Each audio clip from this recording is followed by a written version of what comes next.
Today, the president said he wants to raise tariffs on Mexico. Yesterday, he said he's going to raise tariffs on Canada by 10%.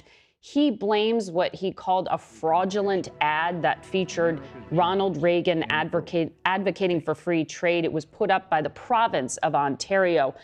Is this ad really the issue here, or is it just a tactic in this negotiation? Does the president want the USMCA free trade deal renegotiated, or is he looking to do two separate deals, one with Canada, one with Mexico?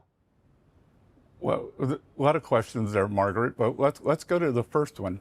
I've read that the province of Ontario is spending up to $75 million on these advertisements, and it's propaganda coming across our border, to decry the tariffs. So the Premier of Ontario seems to have come off the rails a little.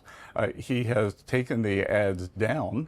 But what's the purpose of that other than to try to sway U.S. public opinion? We've seen I'm sure you at your network have decried election interference. Well, this is interference in U.S. sovereign matters.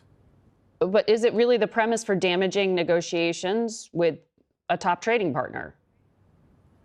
Well, it's clearly damaged our relationship with the most populous province in Canada. When it comes to inflation here at home, the president said it's been defeated. But as you know, that core inflation edged up to 3% in September, less than forecast, hotter than August.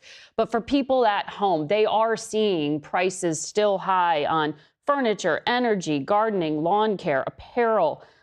Do you expect these things to cool off, and when?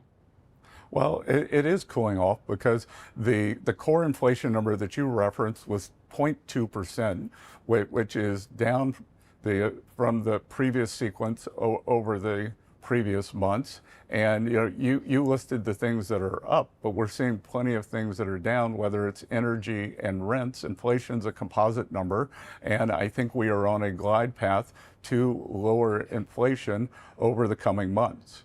Lower inflation, but not necessarily that Americans will look around and things have gotten cheaper. Margaret, again, there's affordability and then there is inflation. So some of the things that can get cheaper, rent has gotten cheaper, mortgages have gotten cheaper. We are at, I believe, an 11 or 12-month low on mortgage rates. Mr. Secretary, before I let you go, I want to ask you, the U.S. sanctioned Russia's top oil and gas companies this past week. But Vladimir Putin's envoy, who is here in the United States, Kirill Dmitriev, I know you know him, said the sanctions will have, quote, absolutely no effect on Russia's economy. They will simply lead to higher prices at gas stations in the United States. Is Dmitriev wrong? And when will Russia actually feel the pain? Well, I think Russia is going to feel the pain immediately. I can tell you that we've already seen India has done a complete halt of Russian oil purchases. Many of the Chinese refineries, they have stopped. And, Margaret, are you really going to publish what a Russian propagandist says? I mean, what else is he going to say? That, oh, it's going to be terrible and it's going to bring Putin to the table? Of course.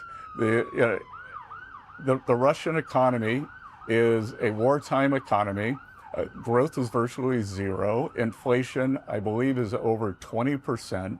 And everything we do is going to bring Putin to the table. It's oil that funds the Russian war machine, and I think we can make a substantial dent in his profits. I understood you had some competing noise there, but just to be clear, Dmitriev is in the United States because sanctions were lifted on him to conduct meetings here, including with President Trump's envoy, Steve Witkoff. When you say he's a propagandist, do you mean that we shouldn't listen to anything he says? What do you think is going to happen to him if he goes back home and says the good Lord You know, what if he'd said on TV, this is terrible. President Trump just did the right thing. This is a maximum pressure campaign that's going to work. Margaret, what's he going to say? Of course he's going to say this. If you go through and look at every Russian talking point, they seem to use the word, we have immunized the economy against this. Well, they haven't immunized the economy. Their oil earnings are down 20% year over year. I would suspect that this could take them down another 20 or 30%. So, you know, again, that President Trump was criticized for not doing enough. He takes this bold maneuver, and then you're quoting a Russian propagandist. All right. We'll leave it there with you, Mr. Secretary. I know you've had a long day. Thank you for your time.